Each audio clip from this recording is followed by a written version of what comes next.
Olunaku lwa leero naku zomwezi ziri 13 lunaku lwa 3 mwezi gwa 5 2026 saawa ziri 1:30 wano Uganda naye ezakawungeezi. Waliwo gyenva eyo sayidi z'eggaba eyo nina omuntu omu gwe nsanze n'ambuuza ekibuuzo kye kimu era ekitambula wonna mu Uganda nti kakati muzzaako ki? Mutubuulire mulangirire ekiddako. Naye nange badde mukkakkamu ne mugamba nti saagala ansa giwa ggwe wekka. Saagala giwa ggwe wekka, ekirungi ew'okunsanga omanyiiyo ku mukutu gwange. Kaakati tega butezi w'onootuukira okulya ekyeggulo ssaawa oba 3 oba 4 ojja kuba ansa ogifunye, kuba nange bwe nva wano kye ntandikirako.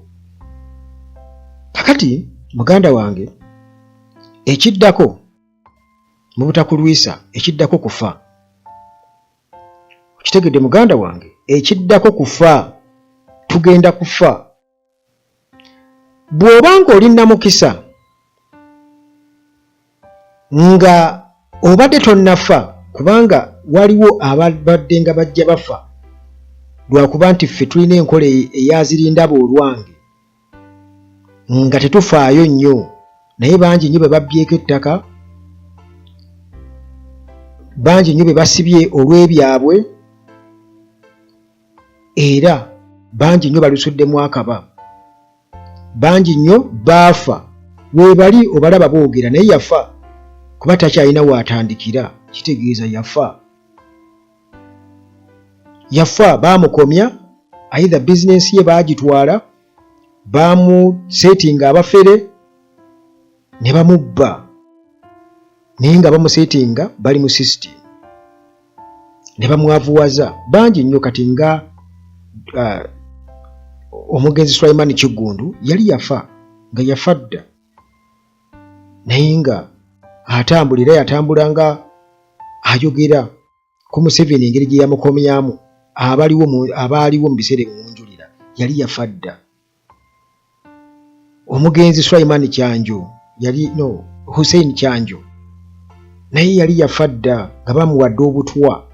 Kakati bw'oba tewafa oba ng'obadde tonnafa okyaliwo, nga weebuuza ekiddako kufa, kubanga era abantu babadde nga bajja bafa mu bintu ebiva ku mbeera eya system of governance eriwo, ejjudde obubbi, ejjudde obutemu, ejjudde enkwe, mwe babeereddwa abantu obutwa, mwe babbiddeko abantu ebyabwe, mwe batuteeredde mu mbeera ey'obutasoma, nga bino byonna bipulaaningi, okutupulaaningira okututeeka mu bwavu obw'ensibo. Kakati bw'oba obadde tonnafa olwa pressure eyo, naawe oyolekedde okufa, ekiddako kufa. Kubanga bw'obanga oli musuubuzi mu Kampala, emisolo gigenda kutta era obusuubuzi ogenda buvaamu, pressure egenda kutta. Bw'otafa kukuziika ogenda kusigalawo nga tolina mugaso, nga wafa baakuyiwadde viivi. Okitegedde muganda wange? Bw'obanga obadde ettaka lyo tebaali kubbako mu kyalo, walitunda n'ojja mu kibuga okole bizinesi, naawe kennyini wooli okimanyi bizinesi terina lugendo, golooza abo amazzi abayingiriddwa amazzi mu basement, golooza banjawulo nnyo ku ggwe, golooza banjawulo nnyo nti gwe Katonda wamuwa enguzi, ekintu ng'ekyo tekisobola kutuukako.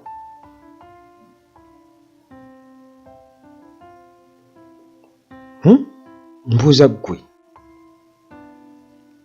gw'olowooza be baayokera ebintu mu paaka yadi nti bo baalina omusaayi gwa bbulu nabo baalina gwa redi nga ggwe.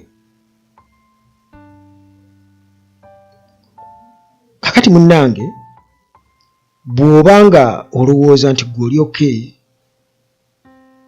waliwo abatunze ebyabwe mu kyalo ne bajja okugula zi bodaboda ne bazibabbako oba ne bamaliriza nga zikaddiye nga tebalina yadde ezizzaawo endala ne bagenda ofuna eza looni. Gwomanyi bodaboda ku looni kwe bagikuweera essaawa eno wano miliyoni 10-11 ng'osasula bodaboda ey'emiliyoni 6 oba 5 wano e Uganda. Kakati bw'oba tonnafa teweeyibaala, ekiddako kufa.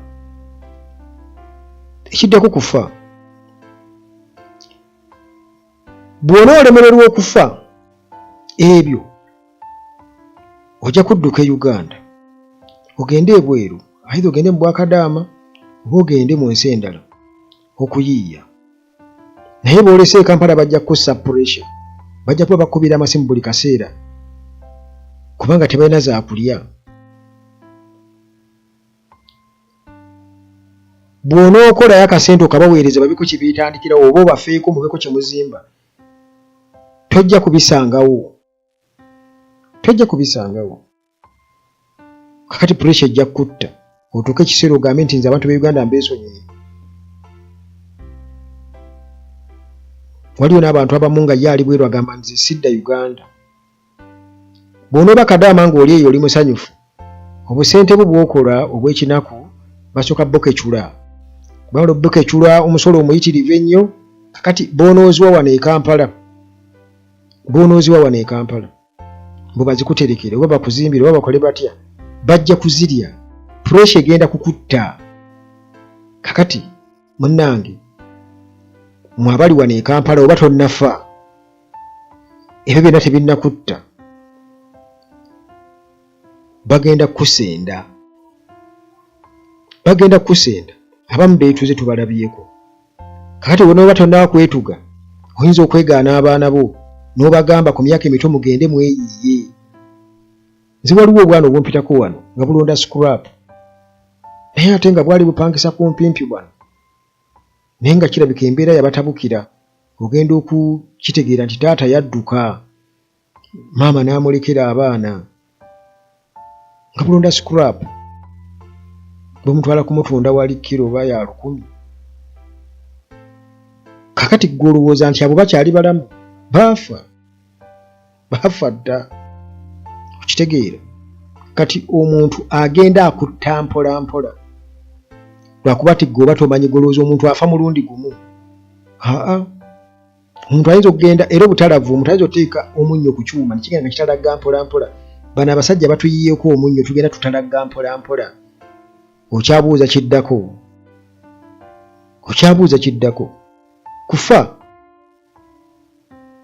Kufa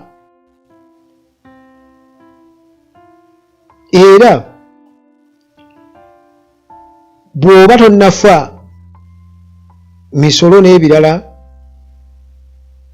oba kukusenda ka bizinensi ko, school fees tolina woozijja abaana ogenda kubeegaana obagambe nkomyawo bannange, sente zimpeddeko nkomyawo mweyiye.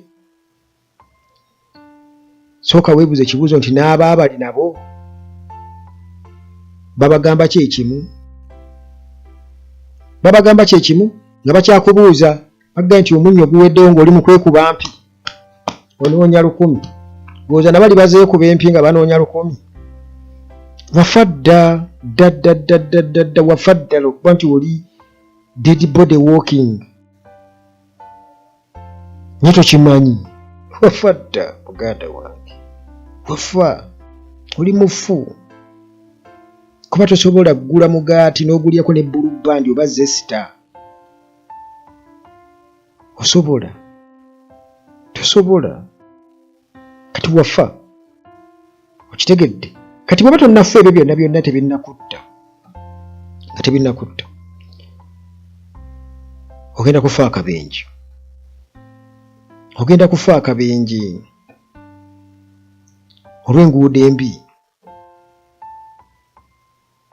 Okitegeera, olw'emmotoka eyaggwako emipiira ng'owa traffic bamuwadde enguzi n'agireka ku luguudo n'esaabaza abantu ng'eri mu dangerous mechanical condition.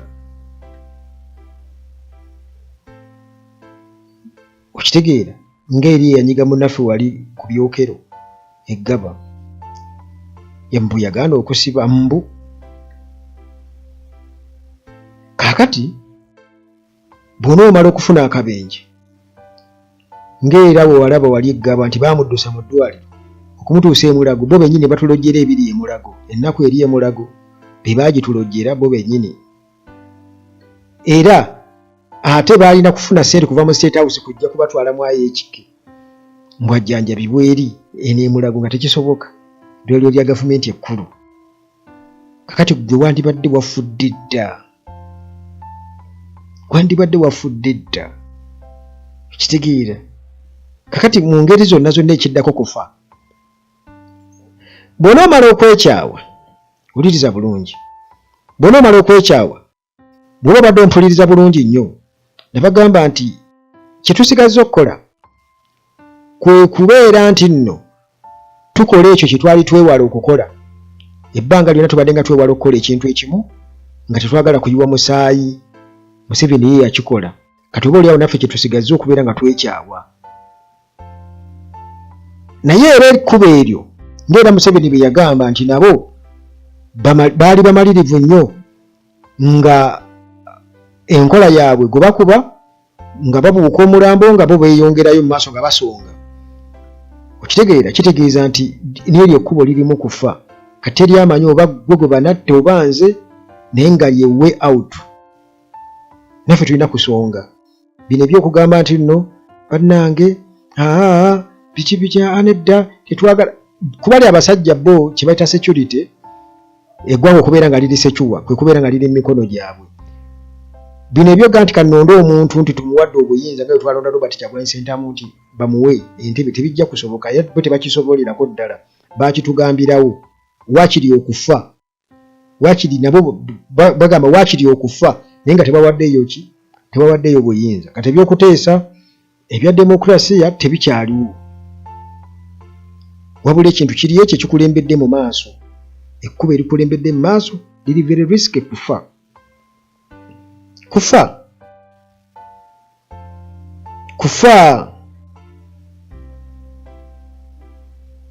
Era bo bwe bakulaba nga owanise oli mu kutiityawa nga bajja nga bakubulira ebiboozi biri, mwagala okudda mu lutalo, mwagala okukola mutya, kubanga bamanyi mutya nnyo olutalo.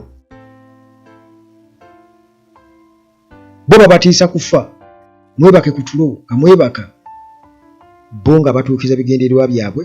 Ne gwe kyoba omanya nti ekkubo lyonna gye bakutwala likutwala mu kubeera nti gye bujja mu maaso ogenda tutuuka ekiseera ng'olomba bulombi, buli kamu konna nga bakazibikidde, era nga omwana wo tasobola kumaakinga na bali. Kubanga kati bw'olaba bakugamba nti bamenya amayumba, katugeze kiyosikisi ku kkubo ku Uganda eno gye tumanyi obulungi, muba kyawola abantu miliyoni emu, gavumenti ng'ewola mu parish development miliyoni emu, nga tosobola na kuvaawo bagikuweerere n'otuuka eka. Ate bagamba mbu nayo tewera, mbu na bali babaagalako enjawulo ababa bagikuwadde, bwebabeera bagikuwadde. Bw'otuuka ti ku mbeera zammwe, bw'otuuka wali ng'otemesa kiro y'ennyama, bw'aba nga bakyawola abantu miliyoni emu, Uganda miliyoni emu eyinza kukola ki? Olowooza eyinza kukola ki? Kati ensi efaanaganako bwetyo, terinaawo moral authority emenya ate bantu bwe beeyiyiza. Kati nga bukiyosiki bantu kati kitegeeza basiika paani, batunda bintu ntuwe bityo, batembeeyi, ze bizinesi ze bakola ki?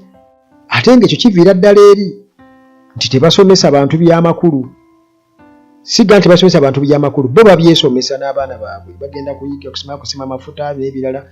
Gwawuwo alina kubeera awo mu education system etalina makulu, okitegeera.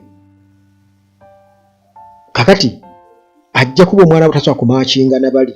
Kati nga bw'olaba bamenya amayumba nga Uganda tennatuuka na ku mutendera ogwo, oba oli awo tetumanyi lwaki policies bazikola bwe batyo, ate ng'ebbanga lyonna osobola okugamba nti abantu kino bwe kiti ne bwe kiti ne bwe kiti. Awo tokkirizibwa kuzimbawo, tokkirizibwa kukola bwoti.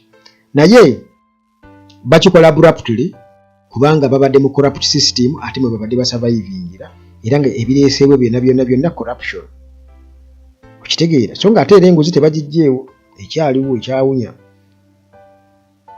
kati babanga basobola okumenya oyo omunkuseere kiba kitegeeza nti bugenda ku kyenkya bakugambe nti omulimu bwe guti bino byobadde olowooza nti nno baana kati babadde babiwa abaana baabwe nga tebali qualified kati bagenda tukojiwa abaana babe nga bali qualified kati naawe ogugwo guno gwali badde ogwa wansinsi ng'ate era balinawo era abasaanidde okubeera nga bagukola nga gwe tolinaawo wooli kitegeeza nti gwe ne bwe oli qualified. Waliwo omuwala omu ali Dubai abadde akolayo ebbanga ddene nnyo amaze emyaka ng'akolerayo naye ng'alina mutabani we gwaweerera wano omwana si yamuze ng'amuweerera wano kati n'amalako siniya ey'omukaaga n'akola bulungi nga asuubira okuba nti agenda kufuna ku gavumenti baamumye naye bw'otunuulira points zafunye nawe olabira ddala nti bamumye lwaki olowooza gwoze kati wayinza okuba waliwo abali ku gavumenti naye ng'ate tebali qualified oba nga tebabuuza n'ezo points okitegeera badde ayagala kukola lo mukazi wattu kuteebereza nti kati omuntu okubeera ku bwakadama n'aweerera omwana n'afuba naye era omwana n'ayita bulungi nnyo n'atuukayo ne bamumma makeerere kati gwe okyali awo okyawuza ekiddako okibuuza nze ekiddako kufa ekibuuzo nti gwe oli mwetegefu okufa kubanga bo bali gwe bokubira mu ngalo bo bali ready okufa era basiba bakyogera okufa kubali kumpi kuti era okutta tebakirina mu buzibu gwe oli ready okutta nga bo ogwo omutima ogulina oba ogulina then oli safe ate oli safe kubanga era gwogenda okutta naye aba agenda kukutta kakati ansa yange yinza okuba ebadde eyawukanako ku y'abalala ku ki ekiddako naye nze njagala okuwulira ekiddako kufa ekiddako kukola ki kufa ndowooza otegedde muganda wange Sulaiti otegedde owulidde mukulu Sulaiti ekiddako kufa gedde awo